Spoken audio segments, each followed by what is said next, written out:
Hola, te doy la bienvenida a Aprende de tu Sentir, un podcast dedicado a encontrar preguntas, reflexiones y herramientas para abordar tu salud mental y bienestar emocional. Soy Carolina Leguizamón, psicoterapeuta de familias hispanohablantes y la cara detrás del proyecto Ella Migra. Durante los diferentes episodios hablaremos de las emociones que nos cuestan e incomodan y de cómo cultivar una vida emocional sana, especialmente en los asuntos relacionados con las múltiples manifestaciones de la ansiedad y la depresión. Si te interesa saber más, quédate para escuchar el siguiente capítulo.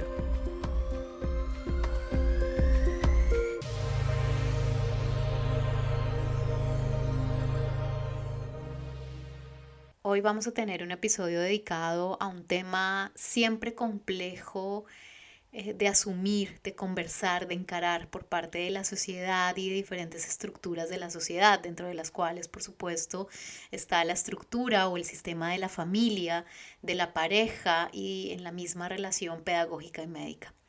Un tema que está lleno de tabús, de culpas, de miedos, de silencios cómplices, de silencios también que revictimizan, de seres humanos, especialmente mujeres, que cargan a lo largo de los años y en sus diferentes escenarios de relación, tanto en el trabajo como en la familia, como en la pareja, como en el sector educativo, como en la calle, que cargan con las consecuencias de un evento que muchas veces sucede bajo la complicidad de familias y de una sociedad que lo permite. La violencia sexual siempre será un tema muy difícil para hablar. Yo recuerdo hace muchísimos años, más o menos unos 10 años, trabajando con un grupo de alrededor 10 mujeres de diferentes condiciones sociales, económicas, políticas, de edad, de ocupación y culturales, que después de un proceso construido alrededor de un año, en una de las sesiones, ya hacia el final del proceso, en la consolidación del proyecto de innovación social en el que estábamos en sus comunidades,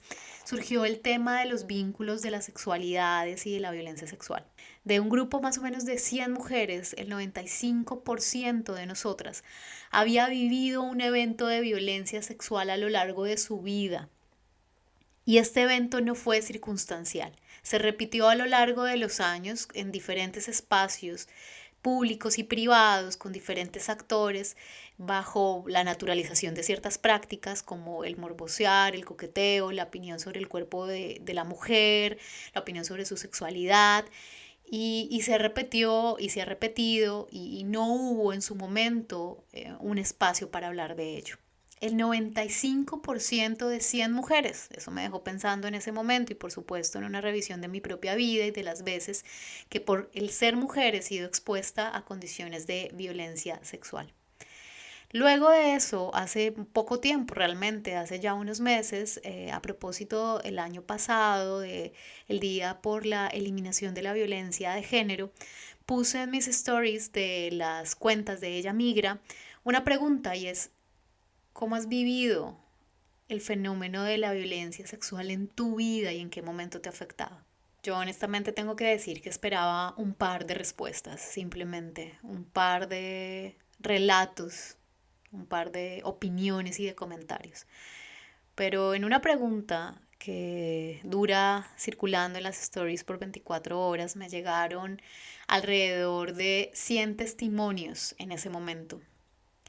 Yo me hice la promesa de que poco a poco iba a empezar a conversar de estos temas en el espacio más público de Ella Migra, además de todos los espacios, tanto de consulta individual como en los cicloprogramas que tenemos y en los espacios académicos también de reflexión que hemos construido.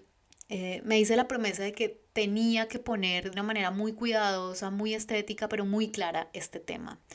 Y es que cada minuto en el mundo, una mujer especialmente es violentada sexualmente por el hecho de ser mujer. Probablemente lo sé y lo hemos visto, que los hombres también son víctimas de este evento en diferentes contextos de vulnerabilidad, dentro de los cuales pudiéramos citar incluso algunas instituciones a nivel social con mucho poder.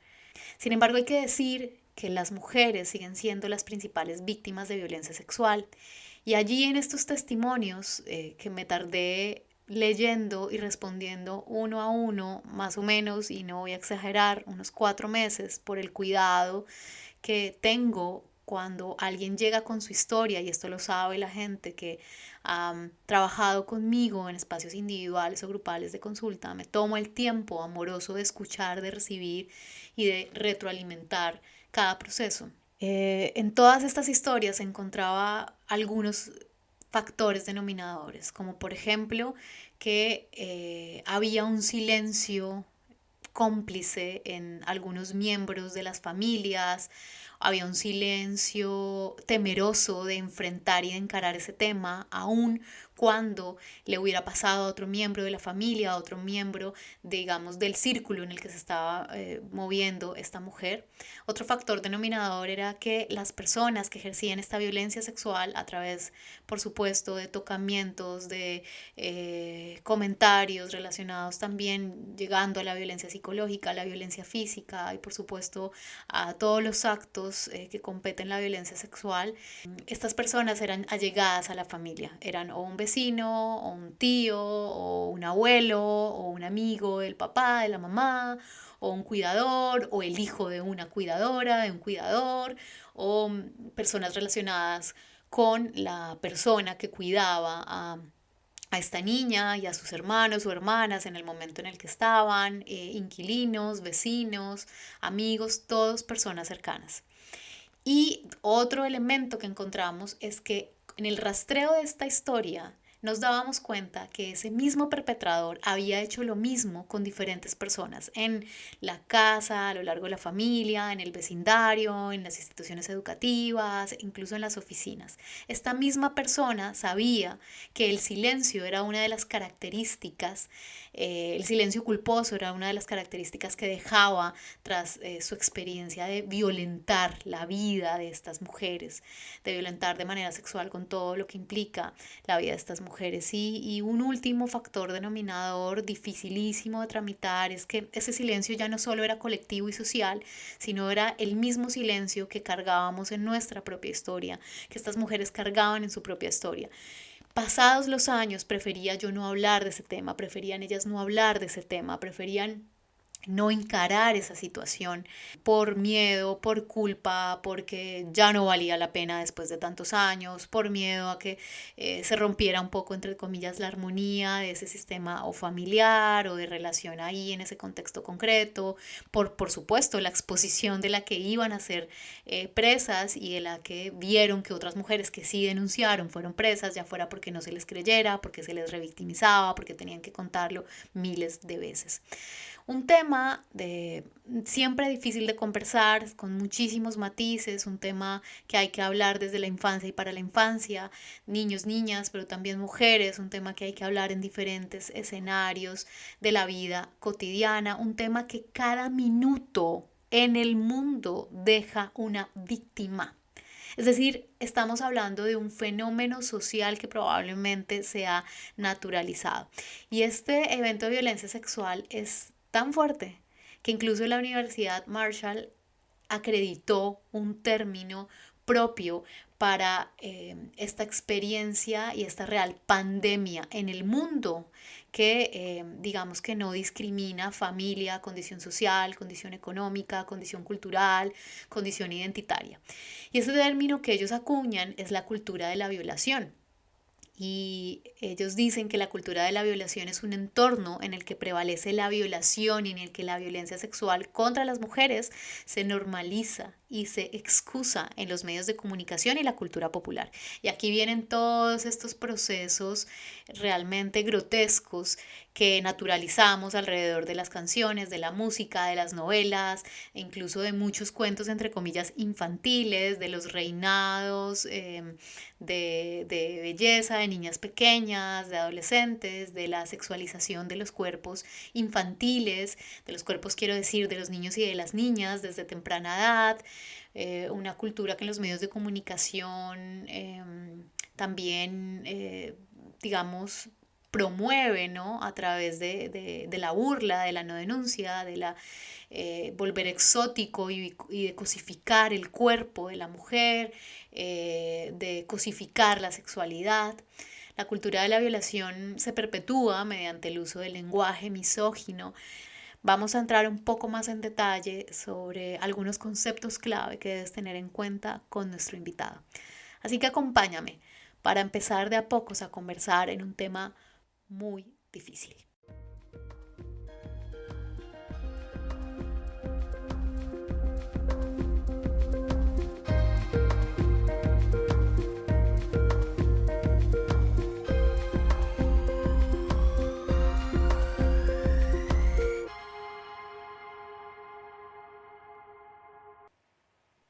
Hola, ¿qué tal? Muy buenas tardes, Caro. Y bueno, un saludo a todos tus auditorios, a todo tu auditorio que seguramente se ha llevado grandes cosas de este podcast, entre ellos yo me incluyo. Y pues primero que nada quiero agradecerte la introducción, la invitación. Me siento bastante honrado, ¿no? De estar aquí, poder conversar contigo de un tema que, como bien has dicho, es un tema importante, ¿no? Un problema social que hoy en día, pues, desgraciadamente afecta a muchas personas y que, bueno, ha tenido un incremento bastante importante a partir de diferentes sucesos que hemos estado viviendo y de los cuales hay que develar. Soy, digamos, un apasionado de la psicología clínica en particular, y estoy sumamente interesado en todo aquello que tiene que ver con el cambio, ¿no? Todas aquellas cosas, todas aquellas estrategias, todas aquellas formas en cómo una persona puede vincularse nuevamente consigo, puede encontrar recursos que siempre están allí y que de alguna manera puede implementar en su vida para generar diferencias, siempre acercándose a lo que desea, ¿no? A partir de eso, pues me he formado y siempre ha sido esa mi línea, ¿no? Como diría Goethe, en su filosofía de trata a alguien por lo que es y seguirá siendo lo que es, pero trate a alguien por lo que puede llegar a ser y estará destinado a convertirse en lo que está llamado a ser, ¿no?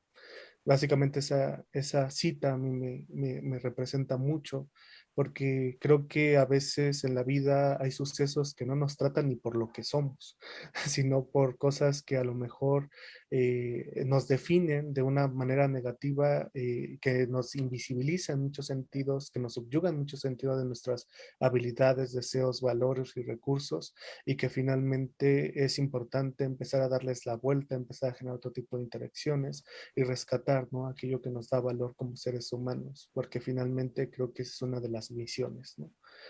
Creo que la vida es una historia y la vida es un cuento que nos contamos y en donde todos tenemos la ilusión de tener un personaje, que en este caso somos nosotros, de una forma digna, ¿no? Y siempre tenemos la posibilidad, aunque el contexto y situaciones no lo nieguen, de escribir nuestra historia y que finalmente mi labor clínica va en ese sentido, en rescatar esa habilidad, en rescatar esa posibilidad.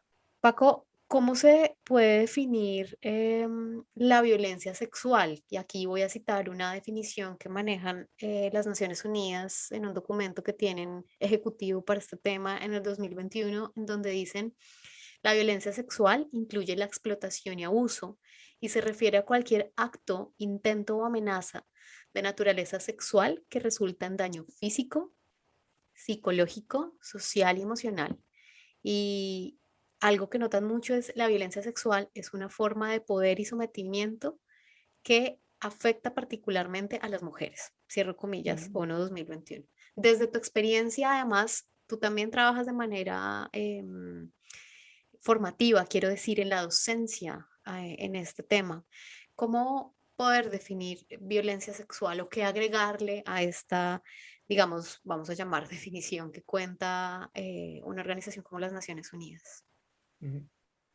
Fíjate que esa es una pregunta bastante interesante porque la violencia sexual, si nosotros revisamos en Google o revisamos en literatura, vamos a encontrar múltiples definiciones de lo que es este concepto, ¿no? Y que de algunas maneras algunos incluirán más cosas, otros excluirán otras, y que precisamente el no tener una definición homogénea que de alguna manera nos guíe, pues es lo que de alguna manera causa, ¿no? Que algunas cosas se puedan connotar o no como violencia sexual. Entonces, yo creo que una de las cosas que primero hay que agregar es que es un acto complejo y entender la complejidad no como un sinónimo de lo que de pronto podría ser lo complicado, que es como generalmente se alude, sino lo complejo como que está congeniando varios actos, varias relaciones, varios elementos en la conformación de esta categoría, ¿no? Entonces, a mí me gusta una definición que hace la Defensoría del Pueblo de Colombia, precisamente en la cuestión de profamilia, porque me parece que puede citar varios elementos importantes, ¿no? Como bien lo mencionan, la violencia sexual es un acto, ¿no?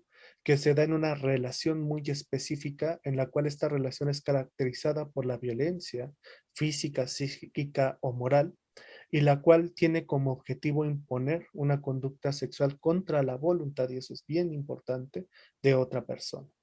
Y en este sentido, esta imposición se basa en crear unas condiciones muy específicas entre los participantes, en donde básicamente las condiciones que se buscan crear en la que es receptora de la violencia es una condición de indefensión. Es decir, una condición en la cual la persona no puede negarse a participar en el acto en el cual la está, y digamos, la está condicionando el violentador. Entonces, esto es sumamente importante porque la participación de la víctima en estas circunstancias es forzada, es manipulada, crea una condición del violentador en la cual la persona no puede negarse y en la cual cada vez se vuelve más difícil salir de allí en sentido de parar o frenar este tipo de eventos. Y estos eventos pues van contra el normal desarrollo de la sexualidad y sobre todo van a vulnerar las condiciones sexuales plenas de la salud y bienestar físico y psíquico, en donde pues básicamente va a atentar contra la libertad, la integridad y la formación sexual de las personas que viven estas circunstancias. Cabe destacar también que no hay un solo tipo de conducta de violencia sexual, sino que hay diferentes tipos de ataques de naturaleza sexual, los cuales pueden estar perpetrados tanto contra mujeres, tanto contra hombres, como tanto contra niños, niñas y adolescentes, ¿no?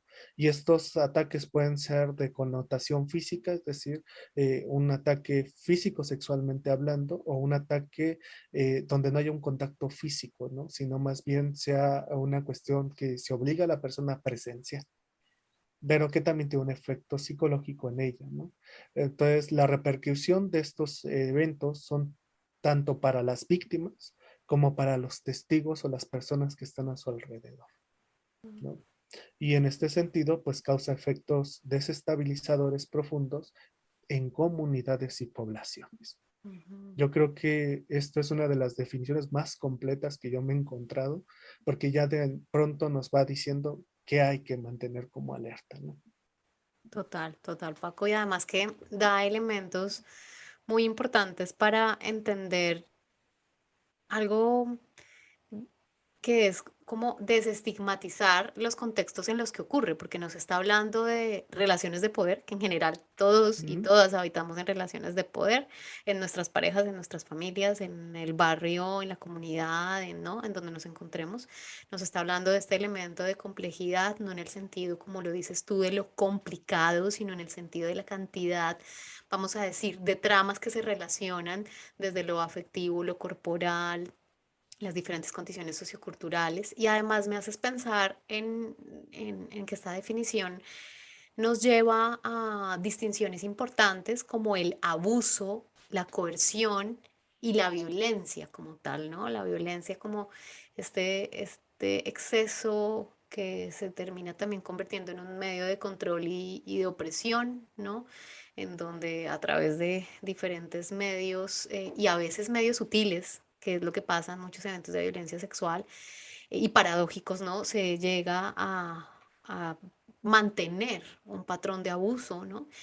Y también este elemento de la coerción, como el forzar o el intento de forzar a otra persona a desarrollar o a ser parte de comportamientos en contra de su voluntad a través del uso de amenazas, insistencia, manipulación, engaño, expectativas, poder económico, ¿no?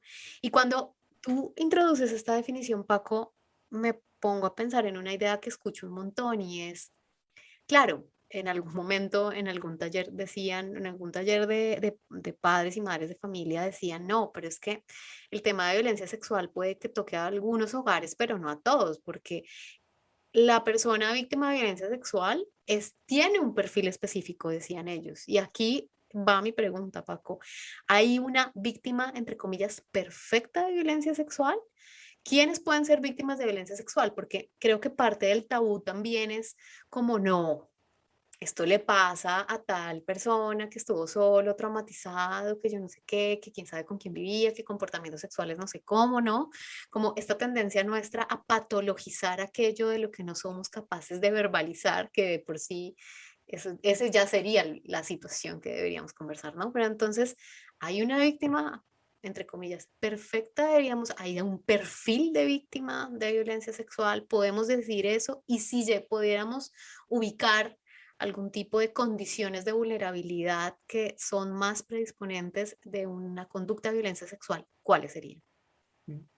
Fíjate que esto que mencionas, Caro, me llama mucho la atención porque como bien es cierto, ¿no? En cuestión de de violencia sexual hay muchos mitos, muchas interpretaciones, muchas desactualizaciones, podríamos inclusive decir, porque en principio este evento o bueno, este concepto de perfil de víctima, de la víctima perfecta, es un concepto que empiezan a hacer en los inicios de la victimología, ¿no?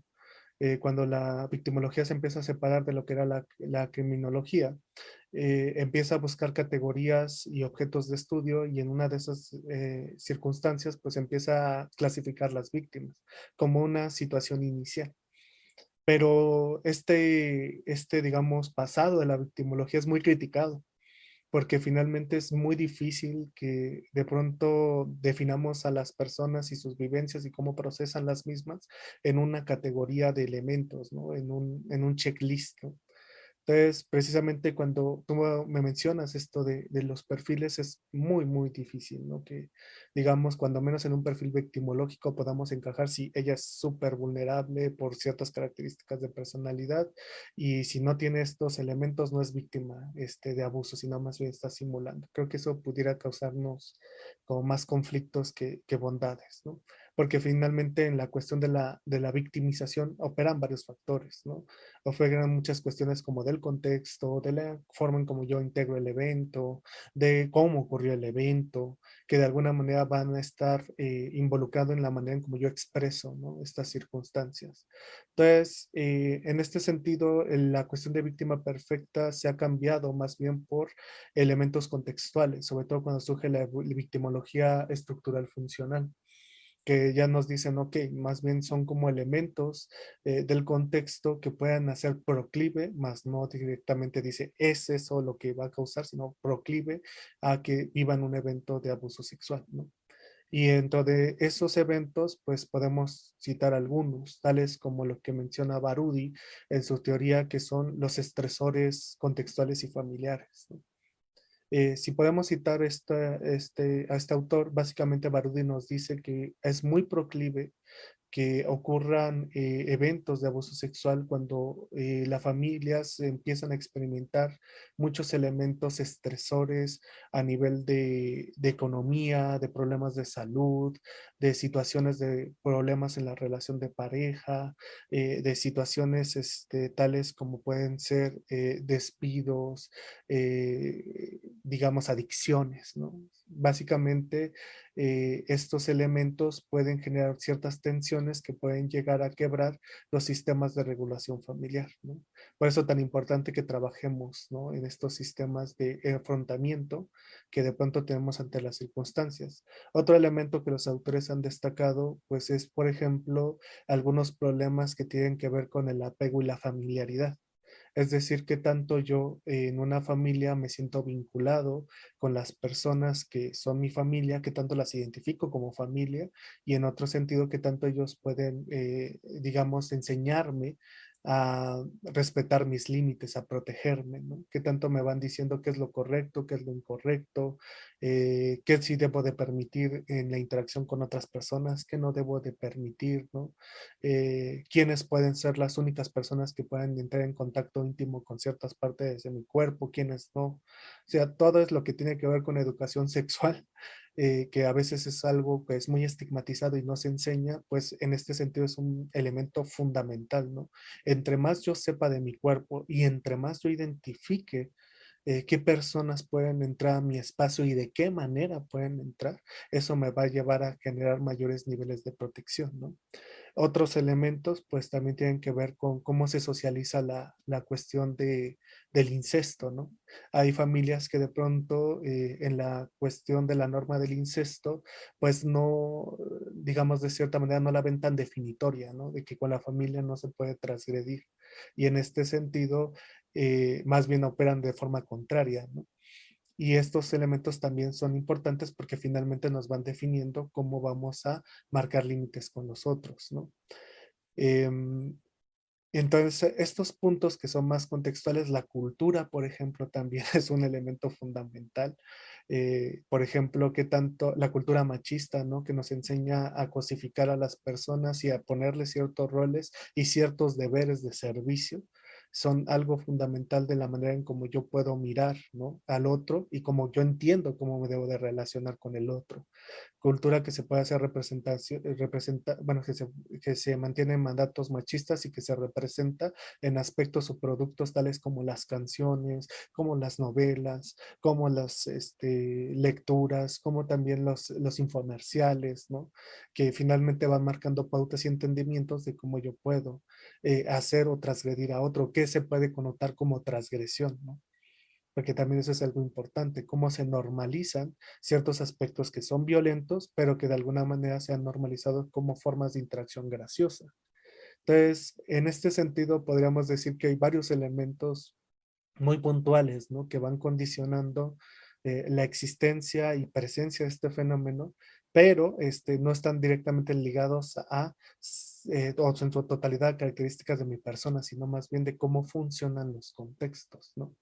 Cómo van operando, cómo se van relacionando estos elementos que finalmente se va creando esta visión o entendimiento de que yo puedo hacer con el otro lo que se me plazca, que básicamente es una idea particular de la violencia, ¿no? Y en este caso, dentro de estos entendimientos de que yo puedo hacer y transgredir al otro de la manera en como yo guste, incluir los elementos sexuales, ¿no? Súper interesante, Paco. Y voy a resaltar lo que dijiste. No se trata de unos elementos casi que universales, característicos, inamovibles, en donde, claro, aquí desde otras perspectivas pudieran decirnos, hey Carolina, o sea, perfectamente el hecho de ser mujer ya de entrada es una condición de vulnerabilidad y eso es un elemento universal inamovible. Digamos, claro, la conversación no la estamos llevando por ahora, ya puede que en el otro episodio a ese nivel, sino estamos hablando en general de los factores que dices tú, están en relación, no que están ahí dados per se, inamovibles y que pueden generalizarse y que si casi que si una persona cumple de esta manera, otra vez desde Google, tata, chulito, chulito, chulito, miércoles, soy gente a mi alrededor es predisponente a.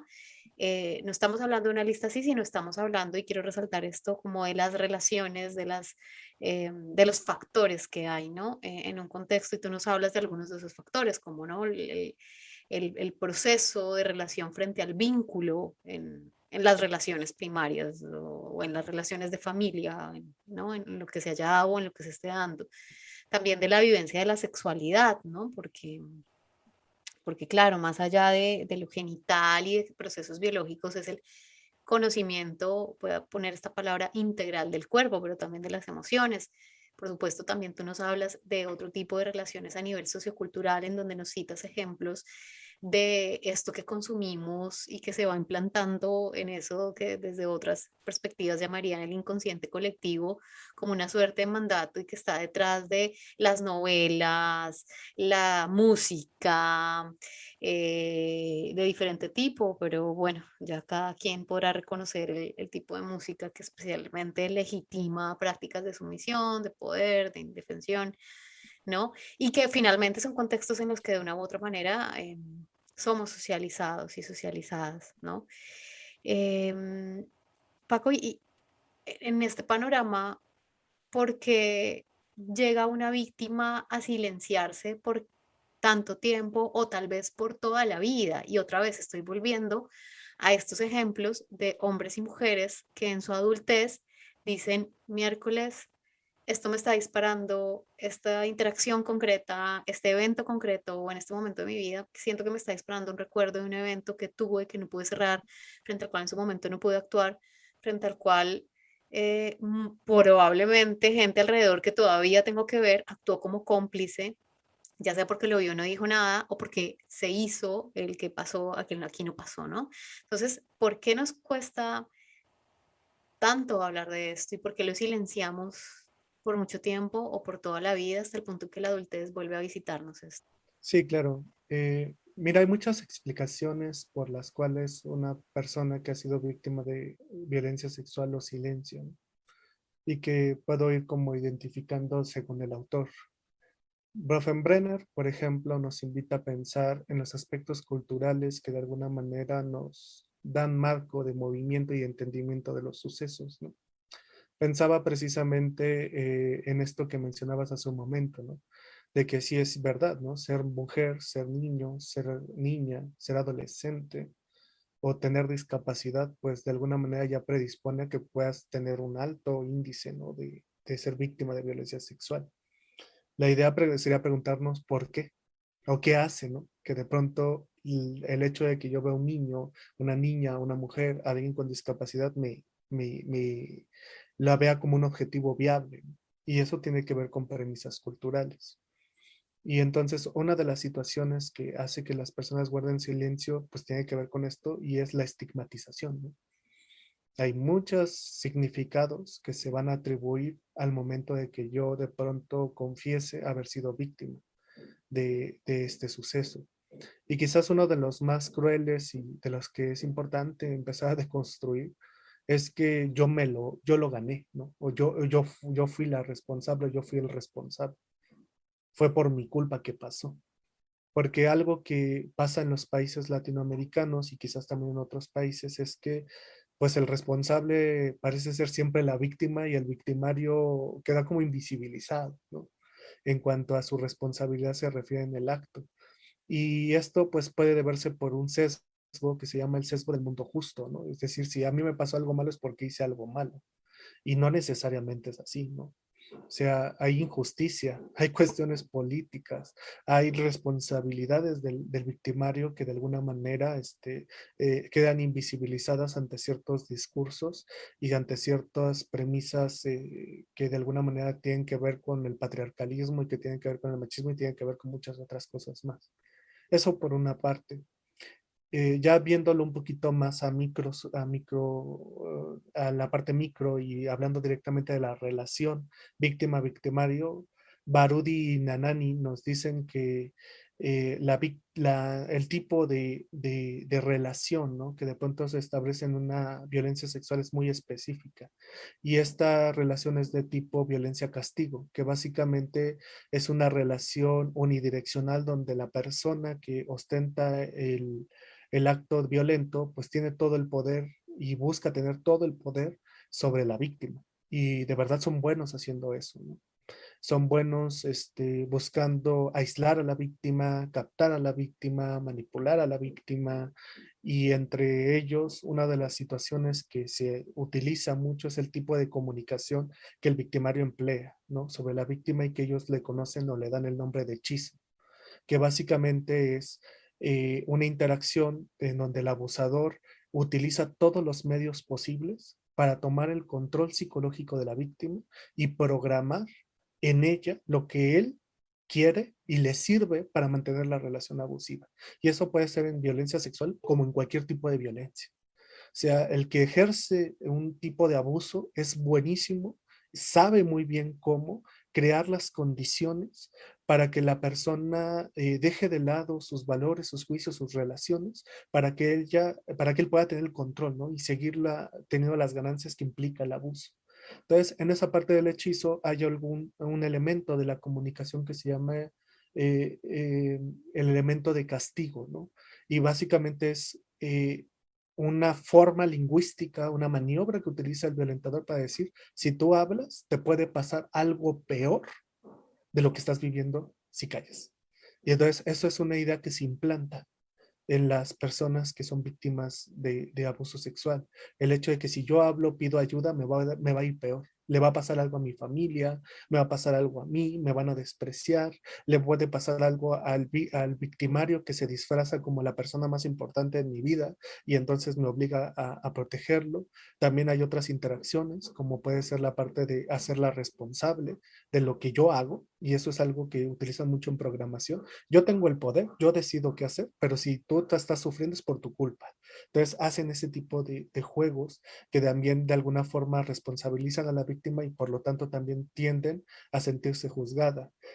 La parte del hechizo también es muy importante porque encantan no solamente a la víctima, sino a la familia o a las personas que están a su alrededor. Se vuelven como una figura básicamente idolatrada, en donde pues de alguna manera cualquier revelación que vaya en su contra, pues va a ser rechazada por el medio, ¿no? Se vuelve el esposo perfecto, el novio perfecto, el primo perfecto, el tío perfecto, el que nunca hace nada, el que es noble, pero bueno, eso es, digamos, de cierta manera, es el lobo disfrazado de cordero.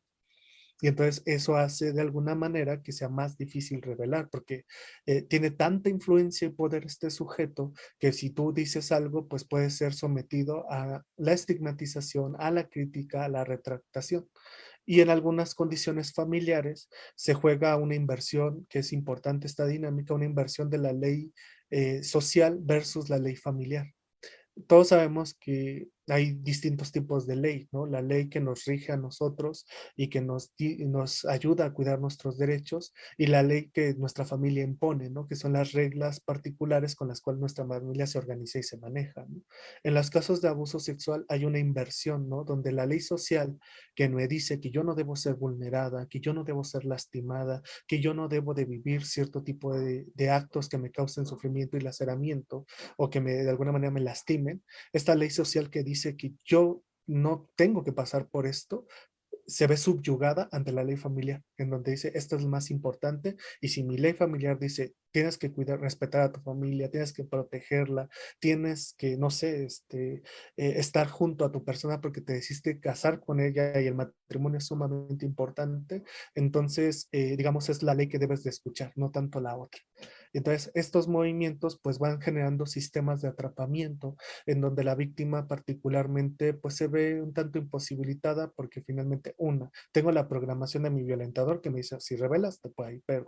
Dos, tengo una estigmatización social que me dice, si alguien se entera que tú subiste abuso sexual, te van a atribuir ciertas características o te van a tratar de cierta manera. Y que también afecta, por ejemplo, las cuestiones legales, ¿no? Porque también hay ciertos estigmas precisamente por el concepto de víctima perfecta, de que van a determinar si te creen o no, o que te van a juzgar y que no te animan a denunciar, ¿no? Entonces, estos serían los aspectos sociales. Tres, están estas dinámicas donde pues, el violentador de verdad se posiciona en un lugar privilegiado en donde de alguna manera pueda tener todo el control de las herramientas y donde te vuelve un poquito más difícil hablar o mucho más difícil hablarlo.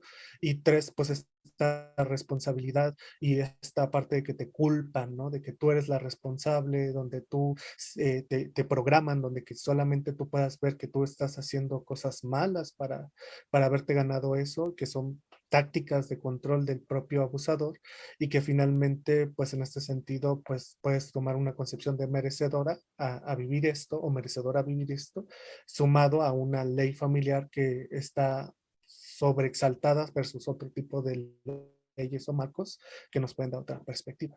Entonces, precisamente, siempre que lo recordamos este aspecto de esta pregunta, hay que recordar que en todo proceso de abuso de víctima hay un montonal de sistemas de control, un montonal de trabajo hecho por el abusador y también por nuestra cultura a veces respaldado, que de alguna manera van haciendo cada vez más difícil a la persona hablar o defender su derecho, porque finalmente, pues esto es ir en contracultura, ¿no? Es ir en contra de todo lo que de pronto se ha trazado como marco de entendimiento de lo que sería la situación de... Hacemos esta pausa para recordarte que en nuestra página web www.ellamigra.com tenemos recursos gratuitos para atender y entender tu bienestar emocional. Asimismo, puedes seguirnos en nuestras redes sociales para obtener herramientas psicocorporales para tu vida cotidiana. Sigamos con nuestro tema. Paco, muy importante que dices, y quiero hacer lo que dices y quiero hacer hincapié en esto de como los sistemas de relación que llevan a esta experiencia de la indefensión, ¿no? En donde como que en cualquier lugar de movimiento voy a salir perdiendo y voy a ponerme mucho más en riesgo, ya sea por un tema de estigmatización social, efectivamente, ¿no? En un evento donde claramente se, no sé, el uso de la fuerza o la imposición de otro tipo sí, de sustancias o de circunstancias, ¿no? Todo el tema, por ejemplo, el trabajo sexual forzado, ¿no? Pero también el hecho de si es adulto o de si representa algún tipo de figura alrededor de la familia, o puede que no me lleve tantos años de diferencia, pero el hecho, no sé, de que sea hombre y la figura de hombre, ¿no? En un contexto patriarcal, o, bueno, no sé, en el caso de si es una figura en general de autoridad, ¿no? Y aquí va como esta pregunta que llega en diferentes escenarios, como te lo dije, y es, si yo soy una persona adulta en la que quien ha sentido, ¿no? Que ese evento que viví en una edad temprana en mi vida de violencia sexual, de abuso, de tocamientos, de deshonra, de incesto, que también este es otro gran y problemático escenario, de intento también de violencia, de acoso, de explotación, de abuso.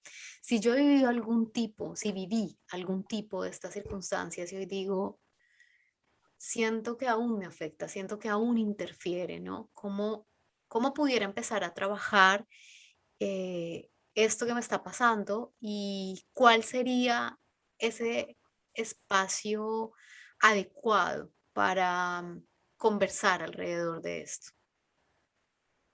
Vale. Fíjate que esta pregunta es bien interesante y me lleva a un nombre que se llama Ben Furman.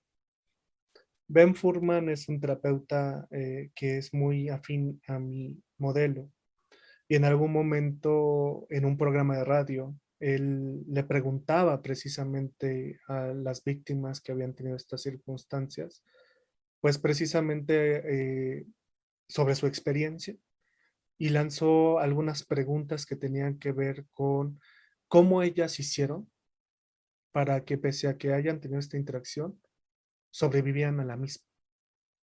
Esa fue una primera pregunta que él lanzó, ¿no? ¿Cómo lograron sobrevivir? ¿Cómo lograron avanzar pese a estas circunstancias?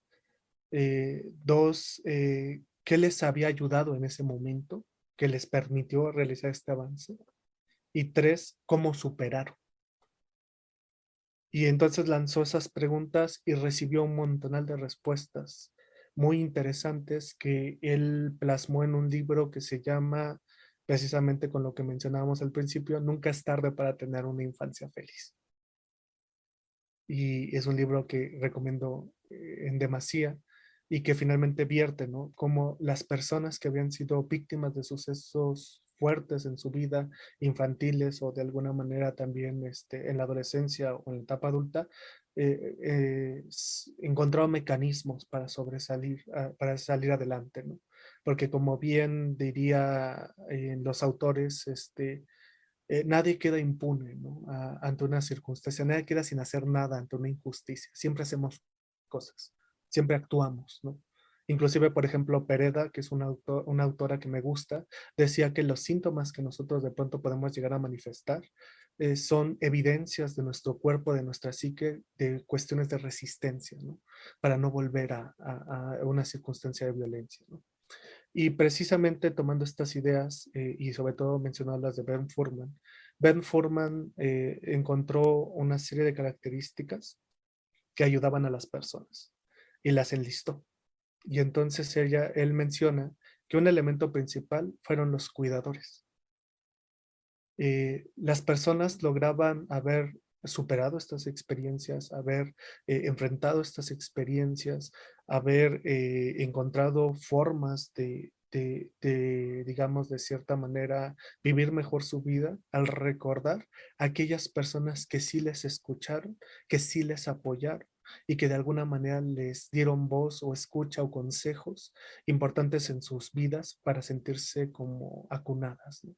Entonces, una primera pregunta pudiera ser, ¿no? ¿Qué personas de pronto me han dado una versión diferente de mí, de lo que puedo hacer, de cómo puedo superar? Una versión diferente a la que las personas abusivas me han dado, ¿no? ¿Qué personas me han dicho discursos distintos a las que el abuso me dice que soy o que me dice que de pronto he pasado, ¿no? ¿Cuáles son aquellas personas que me han dado cosas que son valiosas para mí, que son importante honrar, ¿no? Otro elemento que en forma destaca son los pares, tener gente, con la cual convivir, con la cual salir, con la cual poder vivir experiencias y sumando experiencias diferentes a las del abuso, en la cual podamos tener esas experiencias que nosotros decíamos y que son importantes para nuestra vida. Poder definir quiénes son las personas que son importantes en nuestra vida, en nuestro club de vida, y cuáles son las personas que es importante dejar ir, ¿no? De quitarles membresías, dejar de escuchar. Entonces, esto es otra parte. La fantasía, decía Ben Furman, que también fue un factor importante, cuando utilizamos este recurso de la imaginación para empezar y permitirnos soñar con un mundo mejor, al que de pronto nos tocó vivir. Cuando podemos empezar a mirar y empezar a construir, aunque sea en la imaginación, cosas que tienen que ver con lo deseado en mi vida. ¿Cómo me voy a sentir cuando termine de ganarle a los efectos del abuso? ¿Cómo me voy a sentir cuando de pronto me empiece a ver a mí misma como en verdad quiero verme, ¿no? ¿Cómo va a ser esa persona fuerte, fortalecida, que de alguna manera puede con cualquier cosa y que ha superado ya cualquier circunstancia de este abuso? Como dirían algunos, ¿no? Los sueños y las metas se cumplen dos veces, primero uno en la cabeza y después otro en la realidad. Entonces, Ben Forman señala eso, el humor, la risa, el vincularte con aspectos de diversión, en vincularte con aspectos que de pronto tienen que ver con tu felicidad, ¿no? Este trabajo tan bello que ha hecho Matthew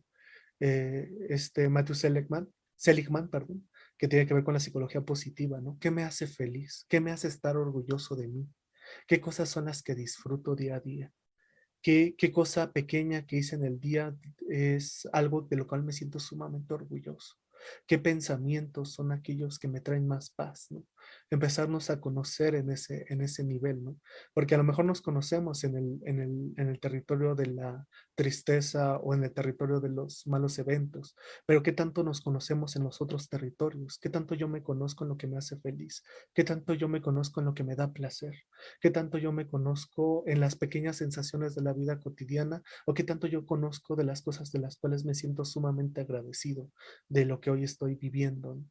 Este ejercicio que hacía, ¿no? De agradecer tres cosas que de pronto tengo en mi vida y que ni el abuso ni nadie me ha quitado, ¿no? Y cómo he hecho yo para que no me lo quiten, ¿no?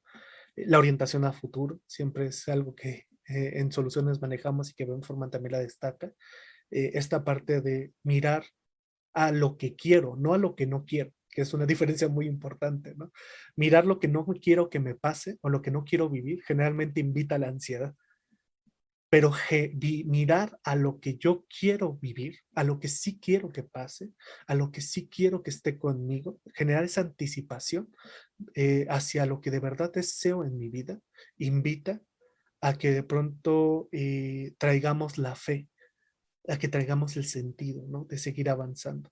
Las lecturas también fue algo que de pronto de alguna manera ayudaba a las personas. Leer y saber que no son ni serán las únicas que vivieron esto. Y hay muchos testimonios de personas en lecturas, de personas que han narrado sus eventos de abuso, que han protestado, que han resistido y que sobre todo han comentado, ¿no? Que esto es más natural de lo que sucede y que de alguna forma no están solos, no están solas, que tienen maneras de conectarse. Eh, Esta parte del elogio también es importante. ¿Qué me reconozco? ¿Qué sé que me ayudó? ¿De cuál me siento orgulloso de la manera en que actúo y cómo estoy actuando? Reconocerme a mí mismo, y reconocerme sería precisamente remirar mi historia. no desde la visión que me dicta el abuso o de la que me dijo el abusador, sino a la cual yo quiero contarme, ¿no? Y la terapia, y que finalmente la terapia, Ben Forman lo ponía así, que hay que ser cuidadoso con nuestros terapeutas cuando los elegimos, ¿no? Y decía Ben Furman, un terapeuta que te lleva a un lugar forzado donde tú no quieres ir, que te lleva a reexperimentar algo que no quieres revivir, que te fuerza, digamos, a hacer cosas que son contra tu voluntad, ¿no? Que de alguna manera tú no estás de acuerdo, que no te pregunta por lo que deseas, sería un lugar que tendrías que pensarte, ¿no? Pero si el terapeuta te pregunta a dónde quieres ir, te pregunta qué quieres lograr, te pregunta cómo te sientes, te pregunta sobre lo que quieres dialogar, sientes que estás dialogando de la forma importante y van a tu ritmo y a tu tiempo recorriendo esta experiencia, remirando significados que te son de utilidad, entonces es un buen lugar para comentar.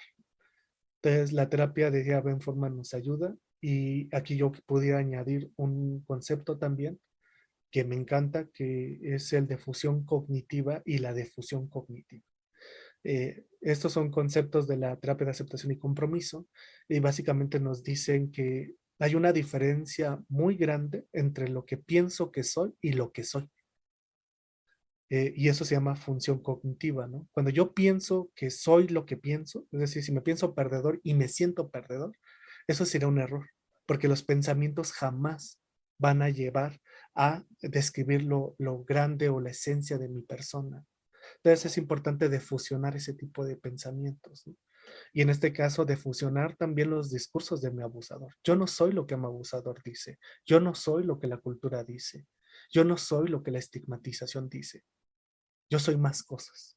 Entonces, si yo de pronto siento que me estoy como digamos, mezclando con aspectos negativos de mi persona que me hacen vivir la situación de una forma que no me agrada, creo que es importante empezar a defusionar y saber sobre todo, yo no soy lo que pienso, que soy en alguna determinada manera. Yo no soy la culpable. Puedo pensar que soy la culpable, pero yo no lo soy.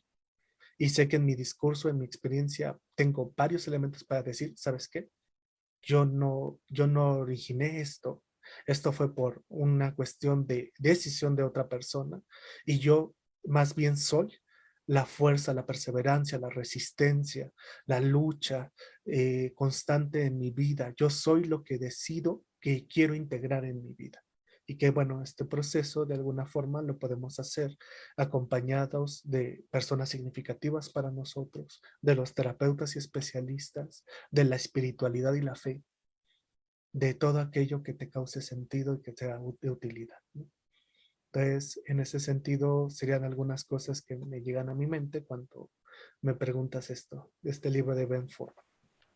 Paco, me encanta y creo que es muy esperanzador. Y cuando hablo de esperanza, hablo de posibilidades. Y cuando hablo de posibilidades, hablo también de conexión, de oídos y de manos que nos llevan de manera tierna, cuidadosa, a lugares seguros en donde merecemos estar, porque ya no merecemos habitar en esa identidad que se quedó como momificada en ese evento violento. Y merecemos retomar ese poder y merecemos hacer justicia en red, claro que sí, independientemente del momento en el que haya vivido, y merecemos alzar la voz en el momento en el que sea, o hacer silencio, como bien lo dices tú, siempre pensando en esto que tú nos invitas de soy, no soy ese evento, no soy lo que quiso quitarme, soy lo que estoy construyendo, no soy necesariamente ese pensamiento, ese recuerdo.